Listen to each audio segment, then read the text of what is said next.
Gadchiroli Wadsa railway बांधकाम करताना railway बांधकाम कंत्राटदारामार्फत अवैधपणे मुरुम उत्खनन वडसा व आरमोरी तालुक्यातील करण्यात आले।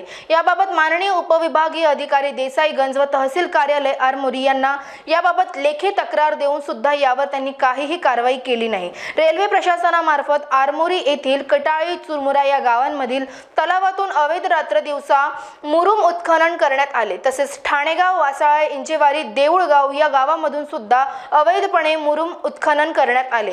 ज्या पद्धतीने गडचिरोली तालुक्यातील अवैध उत्खननावर संबंधित कंत्राटदारावर 235 कोटीचा दंड लावण्यात आला, त्याच धर्तीवर आरमोरी व वडसा तालुक्यातील अवैध उत्खननाचे मोजमाप करून संबंधित जेपी कन्स्ट्रक्शन व VRS कंपनी यांच्यावर दंडात्मक कारवाई करण्यात यावी अशा आशयाची तक्रार करून सुद्धा दोन्ही तालुक्यात आजपर्यंत अहवाल बनवून कुठलीही कारवाई करण्यात आलेली नाही। या विषयावर उपविभागीय अधिकारी देसाईगंज यांच्यासोबत प्रत्यक्ष बोलल्यानंतर त्यांनी आरमोरी येथील मोजमाप करून अहवाल बनवण्याचे सांगितले, परंतु अद्यापही त्यांच्यापर्यंत पोहोचलेला गेलेला नाही। कारण त्यात संबंधित चौकशी पथकात असलेले नायब तहसीलदार व रेल्वे कंत्राटदार यांचे संगमन मत असल्याचे त्यांनी त्या अहवालात काहीतरी फेरबदल केले असे त्यांना वाटते। त्यामुळे ते अहवाल सादर करण्यास विलंब करीत आहेत।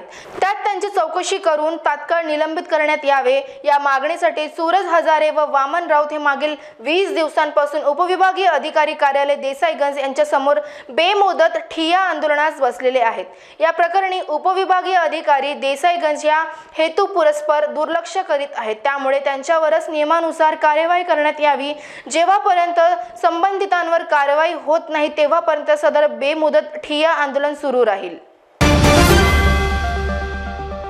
क्या आपके हार्ट में ब्लॉकेजेस हैं पर बाईपास सर्जरी से डर लग रहा है? Don't worry, Mugdha EECP and heart care centre लेकर आए हैं आपके लिए US FDA approved EECP treatment, जिससे 80 से 90% हार्ट ब्लॉकेजेस को क्लियर किया जाता है और बाईपास एवं एंजियोप्लास्टी जैसी सर्जरी को टाला जा सकता है। अधिक जानकारी के लिए आज ही विजिट करें Mugdha EECP and heart care centre, Utkarsh Umang apartment near Mount Carmel school, Ajni square, Nagpur.